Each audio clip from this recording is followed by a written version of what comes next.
Baik, kita sekarang pelajari tentang sistem hukum yang ada di Indonesia. Di kelas 10 pasti kalian sudah belajar tentang nilai dan norma. Nilai dan norma itu yang menjadi dasar bagaimana sistem hukum dirumuskan khususnya di Indonesia. Nah, untuk lebih jauh kita tentu harus mengetahui dulu ya, apa yang dimaksud dengan hukum. Sesuai dengan yang ada di KBBI, bahwasanya hukum itu betul-betul didefinisikan sangat luas, saking luasnya karena banyak yang mempelajari dan ini sudah ada di zaman dahulu kala. Jadi mari kita cek dari KBBI dulu. Ada dalam bentuk peraturan atau adat yang resmi dianggap mengikat lingkungan penguasa atau pemerintah. Jadi juga bisa dalam bentuk undang-undang yang mengatur pergaulan hidup masyarakat. Juga bisa menjadi patokan atau kaidah mengenai peristiwa atau kegiatan tertentu. Nah, tadi Ibu bilang bahwasanya hukum itu sangat didefinisikan luas sekali termasuk para ahli. Kita cukup tahu di sini apa saja sebetulnya yang menjadi unsur-unsur hukum. Nah, sebelum mengetahui unsur-unsur hukum, kita kembali lagi ya, coba kita bayangkan. Sebetulnya hukum itu, kalau kita mendengar kata hukum, apa yang terlintas di pikiran kita? Wah, misalnya peraturan, memaksa, mengikat gitu kan. Sementara kalau kita maknakan kembali, kenapa hukum itu harus ada? Ini seperti akuarium. Kalau pergi ke akuarium atau kebun binatang, nah hukum itu adalah pagarnya. Ya, jadi dia merupakan pembatas untuk menghindarkan kita. Kalau di akuarium tadi berarti ya gelas kacanya itu. Menghindarkan dari hal-hal yang tidak diinginkan atau hal-hal yang tidak disukai. Itu adalah makna hukum. Jadi kalau dari sekarang yang dilihat hukum itu mengalami peyorasi atau penurunan pergeseran makna, sifatnya lebih ke konotasi yang negatif, mari diredefinisi ulang bahwasanya hukum itu tuh untuk menjaga kita. Nah, sekarang tadi ya pengertiannya itu banyak sekali yang memberikan definisi, jadi Ibu tidak terlalu menekankan di sini. Yang akan kita pelajari selanjutnya adalah lalu hukum itu sebetulnya apa? Di mana hukum itu dapat diamati? Untuk apa sih Bu tujuan hukum itu harus ada? Terus gimana caranya hukum bekerja supaya dapat mencapai tujuan? Nah, untuk itu tadi di awal Ibu bilang bahwa kita betul-betul harus memahami unsur-unsur dari hukum yang menjadikan hal-hal atau hal-hal yang itu disebut hukum itu apa Bu? Nah, yang pertama dia berhubungan dengan peraturan. Peraturannya itu mengatur tentang tingkah laku dari manusia, ya. Dan peraturan tadi dibuat oleh lembaga resmi. Dalam hal ini bisa pemerintah atau juga kelompok masyarakat. Nah, ini yang menyebabkan konotasi negatif nih, sifatnya memaksa. Nah, orang kalau dipaksa tuh katanya nggak suka ya. Padahal kalau kita telisik lagi, seperti kita maknai di awal tadi, bahwasanya tujuan akhir dari pembuatan hukum itu adalah untuk hajat hidup kita betul-betul terpelihara begitu, karena sifatnya berupa mengatur. Dan terakhir ada sanksi apabila atau konsekuensi apabila hukum ini dilanggar ya. Nah, kalau gitu unsur-unsurnya tadi ada 4, lalu ciri-cirinya. Nah, ini ciri-cirinya hukum ini akan selalu berbentuk dalam perintah ya. Kalau tidak dilakukan berarti akan mendapatkan sanksi tadi atau konsekuensi. Dan juga di dalamnya ada larangan. Selain beda sama himbauan ya. Pernah dengar gak kemarin kalau misalnya pas COVID di Indonesia ada himbauan untuk tidak pulang kampung. Nah, kalau himbauan aja itu kurang memaksa dan tidak ada sanksi di dalamnya. Mungkin ada sanksi sosial tetapi tidak yang dibuat oleh pemerintah dan sifatnya betul-betul melarang, itu tidak ada. Nah, makanya kekuatan secara hukumnya itu lemah. Sementara kalau dalam bentuk larangan, kita dibuat dalam undang-undang, dia akan memaksa dan memberikan sanksi di dalamnya. Sanksinya mungkin kalau sekarang di Arab itu kan udah tegas sampai sekarang ya, kalau tidak menggunakan masker didenda seperti itu. Sehingga setiap orang wajib mentaati dan sifatnya mengikat. Oke? Semoga bisa dimaknai dari hukum itu apa. Untuk selanjutnya, nah ini tadi unsur-unsurnya ya. Diingat kata kuncinya, tingkah laku manusia, lembaga yang berwenang, memaksa, dan memiliki sanksi. Nah, lalu kalau kita berbicara tadi tentang sanksi apa, Bu? Ini khusus spesifik pada hukum pidana ya. Sementara setelah ini kita akan mempelajari jenis-jenis hukum itu ada banyak dan sangat luas. Tapi kita bisa mempelajari sanksi-sanksi yang ada itu dari hukum pidana. Misalnya sanksinya apa, Bu? Ada hukuman mati. Nah, kalau di Arab mungkin masih tidak mengalami pro kontra karena sesuai dengan hukum yang berlaku di setempat. Ada penjara, ada kurungan dan juga denda. Nah, ini bergantung nanti dari setiap hukum yang atau peraturan yang dibuat itu bisa saja 4 unsur ini atau 4 jenis sanksi ini ada dalam satu perundangan atau peraturan yang dibuat, atau mungkin hanya satu, misalnya hukuman denda aja. Itu biasanya untuk hukum-hukum yang sifatnya ringan, untuk pelanggaran ringan, belum pelanggaran yang berat. Kalau pelanggaran berat 2 di atas ini ya, untuk gambaran di awal. Nah, tujuan dari dibuatnya hukum dari beberapa ahli ini, Bu, ambil singkat saja, kata kuncinya termasuk di dalamnya mengatur tata tertib, menjaga kepentingan, dan menjamin adanya kepastian hukum. Lalu tugas hukum itu bagaimana, Bu? Nah, tadi di awal tujuan dan tugas itu mirip-mirip ya, karena memang sebetulnya adalah menjamin kepastian hukum begitu. Apa yang dimaksud kepastian hukum kalau begitu, Bu? Kepastian hukum itu adalah bahwasanya hukum itu betul-betul ditegakkan, betul-betul diterapkan. Sedihnya sekarang praktek yang kita amati, dengan kita belajar tuh harusnya kita tahu ya sekarang. Karena banyak yang masih beranggapan bahwa ya namanya hukum kan harus dilanggar. Hukum dibuat untuk dilanggar kan. Hahaha. Itu adalah bentuk ketidaksadaran dalam berhukum. Dia nggak ada awareness itu terhadap hukum yang berlaku. Padahal dikembalikan lagi, hukum itu tuh tujuannya untuk mengatur. Kalau nggak mau diatur ya sudah, tidak usah terlibat dalam satu masyarakat. Nah, ini relate banget dengan kejadian yang kita alami ya.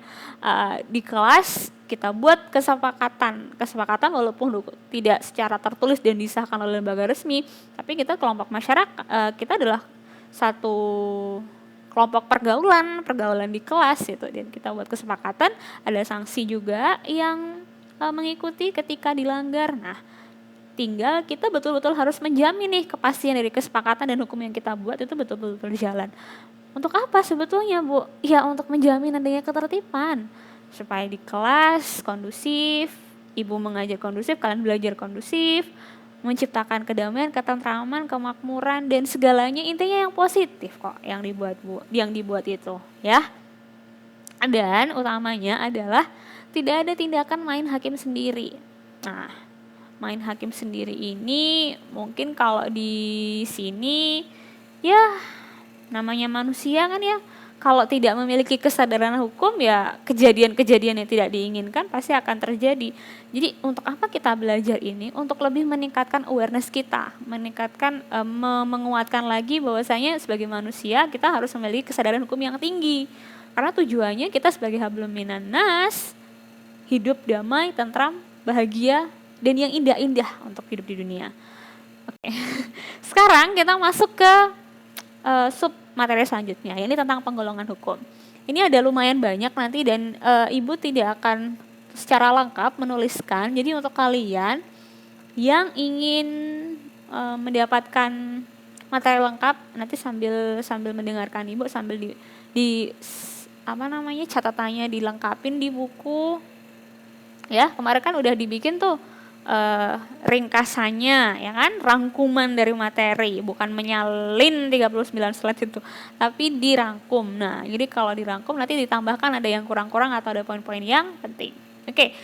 Penggolongan hukum itu ada didasarkan pada beberapa banyak jenis, semua dari bentuk, wilayah, waktu, pribadi, siapa yang diatur, kemudian menurut isinya, menurut fungsinya, sifatnya, dan sumbernya. Itu ada banyak sekali jenis-jenisnya.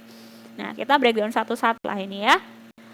Yang pertama menurut sumber hukum. Nah, sumber hukum ini dibagi menjadi beberapa. Kalau di buku kalian cek nanti mungkin ada undang-undang, kebiasaan, ada traktat juga, dan juga jurisprudensi. Nah, ini ada tambahan, sumber hukumnya adalah dari agama. Di Indonesia atau di sini, di Arab Saudi itu juga bersumbernya hukum itu dari hukum-hukum yang ada dalam agama Islam kan. Nah, itu juga termasuk ke dalam sumber hukum. Mari kita breakdown satu-satu. Kalau di undang-undang, Bu, di undang-undang ini ya berarti bersumber dari peraturan perundang-undangan yang disahkan oleh pemerintah. Nah, contohnya apa, Bu? Contohnya peraturan perundang-undangan tentang pemilu, tentang ketenaga kerjaan, tentang pendidikan. Yang terbaru mungkin penyelenggaraan pendidikan secara terbatas karena COVID. Nah, itu semua dalam bentuk peraturan perundang-undangan dibuatnya oleh lembaga resmi pemerintah dalam hal ini ya. Untuk yang selanjutnya traktat. Nah, traktat itu apa, Bu? Traktat ini kan istilah asing nih, nggak pernah dengar. Nah, traktat ini ditetapkan, hukum yang ditetapkan oleh negara-negara dalam suatu perjanjian antar negara. Nah, kalau pernah dengar perjanjian internasional atau perjanjian ini loh kemarin yang dilanggar sama Iran sampai diembargo Amerika, penggunaan nuklir. Nah, itu juga termasuk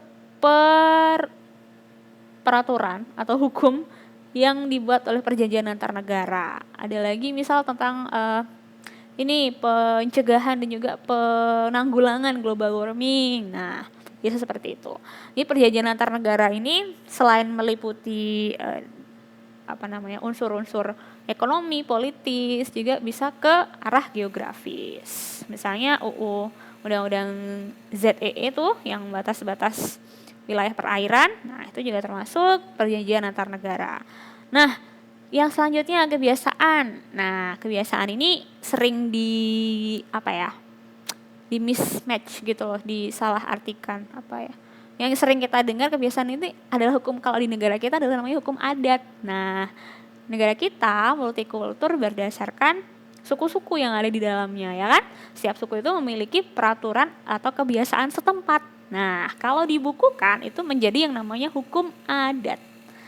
Nah, hukum adat itu berbeda-beda setiap wilayah untuk pelaksanaan atau implementasian ketika dalam kehidupan sehari-hari. Jadi kebiasaan ini beda loh ya dengan hukum adat. Tapi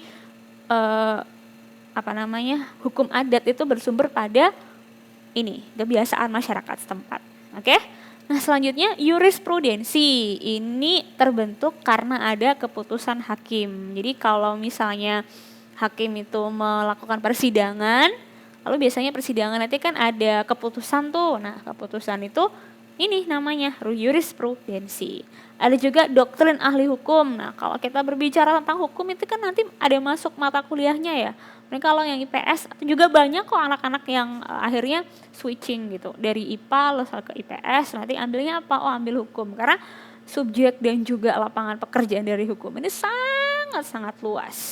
Termasuk juga ahli-ahli hukum yang memberikan doktrin atau memberikan, kalau di kita namanya fatwa ya, kalau di Islam itu kan. Nah, itu ada banyak. Nah, cuman untuk menjadi ahli hukum ini nih yang harus melewati tahapan tertentu. Yang tadi agama, setiap daerah, setiap wilayah atau setiap negara, bahkan setiap daerah sih lebih tepatnya, itu memiliki kepercayaan masing-masing. Kalau di Arab ini mengacunya kepada hukum Islam. Di Malaysia juga hukum Islam, di Brunei hukum Islam. Kalau di Indonesia kita mungkin yang daerah istimewa tuh Aceh ya. Nah, itu juga termasuk mengambil irisan dari hukum Islam. Oke, selanjutnya, nah ini apa Bu maksudnya? Nanti ada beberapa kayak gini nih yang Ibu minta kalian mengidentifikasi. Ini kira-kira termasuk yang mana ya? Kalau hukum berdasar sumbernya, apakah tadi undang-undang, kebiasaan, atau jurisprudensi, atau traktat. Oke, nanti bisa di screenshot terus diedit lewat di HP tuh atau lewat di komputer, nanti ditulis ini termasuk apa gitu. Oke, Ibu tunggu nanti dikumpulin di Edmodo. Oke, selanjutnya ini menurut tempatnya sekarang. Tempatnya itu kalau berlaku ini gimana sih? Sama seperti jaringan itu ada namanya lokal, interlokal, dan internasional. Nah, kalau di sini mungkin kalau di buku nanti adanya ini ya, ada hukum nasional, hukum internasional, ada juga nanti hukum asing. Gue tambahin aja. Dan juga hukum gereja. Nah, itu ada selain hukum gereja juga ada nanti hukum Islam. Kok hukum Islam dulu sih? Hukum gereja. Nah, kalau di Vatikan sana itu kan gereja tuh bisa mengesahkan ada peraturan atau kumpulan norma-norma lah yang ditetapkan oleh gereja. Itu juga ada di dalamnya hukum Islam juga bisa masuk. Nah, kalau pengertiannya gimana? Kalau tempat kayaknya udah gampang banget ya. Nah, kalau lokal ini bisa juga dikenal atau mengacunya pada hukum adat. Jadi jenis-jenisnya ada banyak. Kalau hukum nasional berarti yang peraturan atau perundangan yang dibuat oleh pemerintah dan dia berlakunya hanya khusus di wilayah negara. Ada Perpu, ada UUD 45, ya kan? Nah, kalau di negara lain atau di negara Saudi nanti beda lagi. Gitu. Nah, kalau hukum internasional ya berarti ini biasanya nanti ada hubungan antar negara, bisa dalam bentuk bilateral atau multilateral. Kayaknya udah pernah kan multilateral. Nah, kalau yang hukum internasional ini dia berlakunya secara universal. Universal berarti mengikat negara-negara yang melakukan perjanjian itu tadi ya. Jadi ini contohnya apa Bu? Contohnya juga traktat tadi. Oke. Nah, kalau hukum asing ini asingnya gimana Bu? Ya tadi kalau internasional itu bisa saja kita masuk atau mengikuti, kita terikat oleh peraturan perundang-undangannya.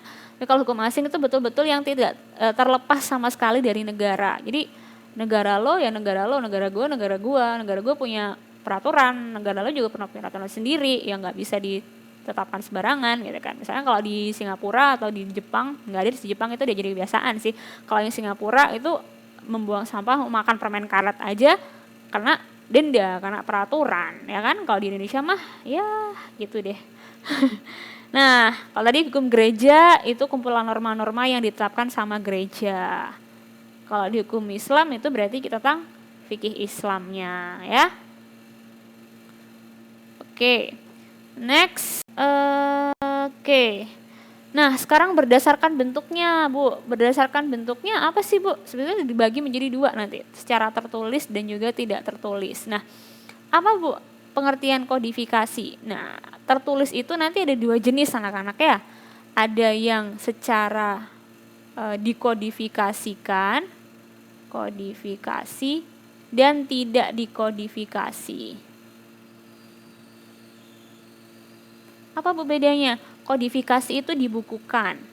Jadi pernah mendengar kitab undang-undang hukum pidana KUHP, kitab undang-undang hukum perdata. Nah, itu berisi peraturan-peraturan perundangan yang dibukukan. Dalam hal ini pemerintah gitu. Ya. Jadi kalau tertulis nanti ada yang dikodifikasikan dan tidak dikodifikasi. Kalau tidak dikodifikasikan apa Bu? Contohnya ini biasanya tidak dibuat bentuk dalam buku-buku gitu. Jadi ini cukup dalam bentuk aja bisa diakses lewat PDF. Kalau kodifikasi ini biasanya tebel-tebel buku-bukunya ya. Nah, sementara tidak tertulis tadi ini yang udah hidup mengakar dalam masyarakat. Nah, di awal Ibu bilang ada hukum adat di dalamnya. Ini harus dipatuhi juga oleh warga adat setempat dan munculnya dari kalangan masyarakat itu sendiri gitu. Oke. Yang sekarang ini gimana Bu? Nah, sama kayak tadi, coba dianalisis kira-kira. Tadi di depan Ibu udah ngomong, di screenshot bisa. Nanti ini ditulis, ini termasuk hukum yang mana ya? Oh, hukum yang tertulis atau tidak tertulis, atau kalau tertulis dia tertulis yang dikodifikasikan atau tidak dikodifikasikan, kayak gitu. Oke, nanti yang masih bingung bisa tanya sama Ibu. Untuk selanjutnya, menurut waktu yang berlaku anak-anak. Nah, secara umum waktu itu sebetulnya dibagi jadi dua nanti. Ada yang positif, satunya positif harusnya nanti ada negatif ya. Nah, Hukum positif itu adalah hukum yang berlakunya itu sekarang gitu. Sekarang masih berlaku. Nah, itu adalah ius constitutum namanya, nama lainnya. Berlaku saat ini. Sementara yang negatif, kenapa negatif? Karena belum berlaku. Nah, berlakunya baru di masa yang akan datang. Pernah mendengar kalian RUU? Kemarin yang hangat RUU tentang KUHP yang tahun 2019 kemarin heboh, pecah, ada banyak aksi demonstrasi yang terus menelurkan ini nih kakak-kakak kece, kakak-kakak ketua BEM yang ada di Indonesia. Nah, ini salah satu contohnya ya. Selain RUU KUHP juga yang sampai sekarang ini tentang kekerasan seksual PKS. Nah, itu adalah rancangan undang-undang yang masih digodok, yang masih dibahas oleh DPR. Ada juga hukum antar waktu, tapi ini tidak begitu ditekankan. Itu contohnya berupa jurisprudensi tadi ya. Karena berlakunya ya bisa jadi untuk saat itu dan juga yang akan datang. Nah, sekarang kalau kalian ingin mengetahui RUU apa saja sih sebetulnya yang akan dibahas, karena kita sebagai warga masyarakat, warga negara, kita juga harus peduli ya dengan yang ada di negara kita. Siapa tahu kalian nanti, amin, insya Allah menjadi anggota dewan di masa datang. Dan Ibu sangat-sangat berharap dari kalian. Kenapa? Kalau udah nggak ada orang yang jujur lagi, udah tidak ada orang-orang yang betul-betul memahami apa yang dibutuhkan, ya mau dari mana kita berkembang kan? Kalau justru orang-orang yang paham, orang-orang yang peduli itu apatis terhadap apa yang terjadi di negara. Nah, itu kita bisa akses di sini, prolegnas dpr.go.id. Di situ nanti ada daftar RUU yang diajukan, ada yang dalam proses penyusunan, nanti di bawah itu ada banyak. Nah, kalian bisa akses di sini, ya. Bagaimana juga proses persidangan berlangsung, nah harus dipahami nanti. Jadi supaya ketika jadi anggota DPR, nggak cuma tidur aja, kitanya nggak nyinyir gitu, paling juga anggota DPR ABCD, tapi kita sendiri tidak mau untuk terjun ke dalamnya. Nah, sekarang menurut fungsinya ini juga bisa disebut berdasarkan cara mempertahankannya anak-anak. Jadi kalau cara mempertahankan atau fungsinya itu dibagi menjadi 2. Dan seringnya keluar yang kayak gini nih, hukum yang sifatnya material atau material dan juga hukum yang formal. Nah, material ini mengatur hubungan antar anggota masyarakat yang berlaku secara umum. Ya, apa-apa aja yang dilarang, apa-apa yang harus dilakukan. Nah, ini di awal banget ini. Bedanya apa Bu dengan formal? Nah, kalau formal ini lebih mengatur bagaimana supaya material tadi itu bisa berjalan. Nah, kalau hukum material contohnya apa Bu? Yang kita tahu itu kan ada KUHP pidana, ya kan, perdata gitu kan. Nah, pidana itu maksudnya apa Bu? Kalau ketika ada tindakan kriminal. Nah, nanti masuknya ranah material yang kriminal gitu. Nah, sementara kalau yang perdata di sini, perdata tuh berarti nanti dimasuknya di sini adalah ya mengatur tentang yang non kriminal gitu. Ya lah, non kriminal misalnya tentang perceraian atau tentang perselisihan. Nah, itu adalah materialnya, perselisihan. Oke, nah alatnya tadi apa Bu? Dibuat dalam bentuk hukum formal. Nah, kalau hukum acara pidana berarti KUHP, KUHAP, KUHAPER gitu ya. Oke, ini kalau nanti jadi pengacara juga harus menguasai tuh segepok buku yang tebal banget. Nah, itu harus dipahami dari sekarang. Makanya nggak perlu dihafalin, cukup paling tidak dibaca. Ingat tuh diisi dari kitab undang-undang pidananya seperti apa, dan juga perdatanya kayak gitu. Nah, berdasarkan sifatnya sekarang, kalau sifat hukum ya kita tahu bahwa sifatnya itu memaksa. Memaksa itu yang seperti apa? Ya, pernah mendengar tanam paksa itu kan? Kalau tidak dilakukan nanti akan mendapatkan denda. Nah, memaksa itu konotasinya lebih ke negatif ya. Sementara yang mengatur ini, apabila telah membuat peraturan sendiri, ini akan berlaku jika tidak ada alternatif lain gitu. Maksudnya gimana sih, Bu? Misalnya kalau dalam keluarga kan biasanya nanti ada yang membuat surat wasiat tuh. Ya, kalau ternyata di kakek nenek atau bapak ibu itu tiba-tiba meninggal mendadak gitu dan tidak sempat ada surat wasiat, nanti berarti bisa menggunakan hukum yang mengatur ini gitu. Nah, kalau di pewarisan itu ada undang-undang lain yang mengaturnya kayak gitu. Jadi kalau tidak tertulis tidak meninggalkan surat wasiat, nanti bisa mengacunya ke undang-undang. Nah, ini sifatnya yang mengatur. Kalau maksa ya otomatis harus ditaati gitu. Kalau tidak ada, maksudnya tidak dilanggar, ya mendapatkan sanksi dan sifatnya tegas. Oke. Nah, selanjutnya berdasarkan wujudnya. Wujud itu apa? Ada yang solid, padat, cair, gas gitu. Nah, ini wujud itu lebih ke ini sih, subjek dan objeknya. Kalau hukum objektif itu yang mengatur antara dua orang atau lebih yang tidak mengenai golongan tertentu. Artinya berlaku secara umum gitu ya. Karena sifat dari objektif itu kan berlaku untuk siapa saja tanpa memandang adanya golongan, kepentingan, unsur-unsur politis. Jadi berlaku menyeluruh umum. Sedihnya adalah kalau kita tahu hukum itu kan bisa dibeli atau hukum itu dibuat ya untuk memperkaya golongan tertentu. Nah, pemikiran-pemikiran itu tuh yang harusnya kita nanti berusaha untuk kita tepis. Bahwasanya itu salah gitu. Jangan jadi kita menjadi generasi yang akhirnya kita apatis, kita tidak peduli, itu siapa dong yang mau melanjutin negara, pemerintahan. Ya. Nah, kalau yang subjektif lawannya dari objektif tadi.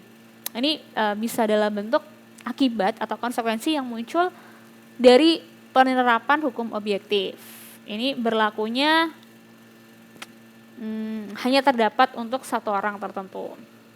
Misalnya apa, Bu? Ini lebih ke hak gitu loh. Jadi misalnya yatim atau fakir miskin itu kan berhak untuk mendapatkan perlindungan dari negara. Tidak semua kan, dan juga kita nggak ingin jadi golongan-golongan yang seperti itu. Itu contohnya aja tadi ya. Kalau di secara peraturan, kalau kita kemarin belajar tentang hak asasi manusia, ada hak-hak yang harus dimiliki dan hak-hak yang muncul dan harus dipertanggungjawabkan oleh negara, seperti itu. Nah, ini berdasarkan isinya anak-anak. Berdasarkan isinya ada banyak. Nah, itu diulang-ulang terus, ada pidana gitu kan, ada apalagi administrasi negara, tata negara ini kayaknya jarang dengar. Kalau yang di sini ini lebih ke perdata gitu. Nah, hukum publik itu yang mengatur semua orang tadi ya. Nah, kalau hukum private ya berlakunya untuk bisa lebih ke subjektif, tapi beda dengan subjektif. Kalau subjektif satu orang, kalau ini lebih ke golongan-golongan tertentu. Nah, misalnya hukum dagang, hukum pribadi. Nah, coba cek satu-satu dulu. Kalau pidana tuh yang gimana, Bu? Ini mengatur pelanggaran dan juga kalau terjadi tindakan kriminal atau kejahatan, ini terdapat sanksi-sanksi yang menyertai. Jadi konsepnya kalau pidana itu dalam bentuk kriminalitas.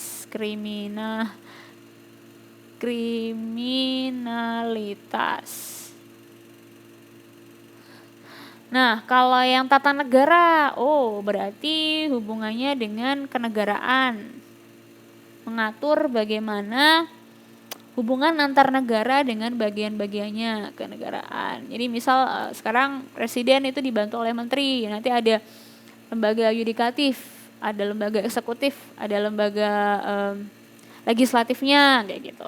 Administrasi negara, nah ini yang mengatur tugas-tugas dan kewajiban dari pejabat negara. Jadi kalau kita nanti jadi diplomat atau menjadi masuk ke kementerian, nah kita harus mengikuti hukum-hukum yang berlaku, yang ada untuk mengatur ketatanegaraannya. Habis itu ada juga hukum internasional anak-anak di sini. Hukum internasional berlakunya kan universal ya. karena bersifat mengatur hubungan antar negara. Contohnya apa, Bu?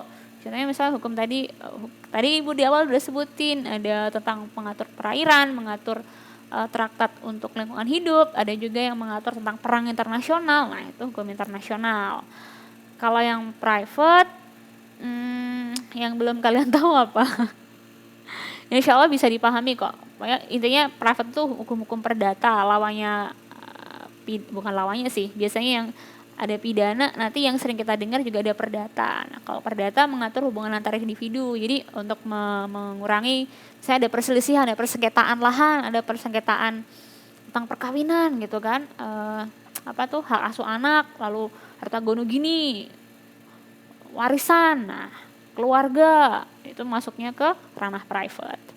Oke. Nah, sekarang menurut pribadi ini dibagi menjadi beberapa jenis. Ada yang untuk satu golongan tertentu, misalnya hukum adat, ada yang semua golongan, misal hukum internasional, dan antar golongan. Antar golongan ini mengatur supaya misal kalau hukum adat satu dengan hukum adat yang lain itu supaya tidak terjadi perselisihan, tidak menimbulkan adanya kriminalitas atau tidak menimbulkan adanya pidana. Nah, diatur dengan hukum antar golongan. Oke, yang terakhir ini adalah Ibu berikan tes juga sama seperti tadi, nanti silakan di screenshot. Ibu kasih contoh, misal di bagian awal ini undang-undang. Oh, undang-undang secara berdasarkan penggolongan, berdasarkan bentuknya, oh dia termasuk tertulis. Kalau berdasarkan waktunya, dia termasuk yang berlaku sekarang, ius constitutum, berarti dia hukum positif. Dan sampai di perda. Nah, sekarang tugasnya kalian adalah mencari nih, kira-kira kalau kepres sampai hukum dagang, dari tiap bentuk waktu pribadi ini apa ya di dalamnya, kayak gitu. Silakan di screenshot, nanti bisa tulis di sini, atau Bu kalau nggak kelihatan boleh ditulis di buku, boleh sekali. Sampai di sini, kalau ada pertanyaan silakan ditanyakan, Ibu tunggu.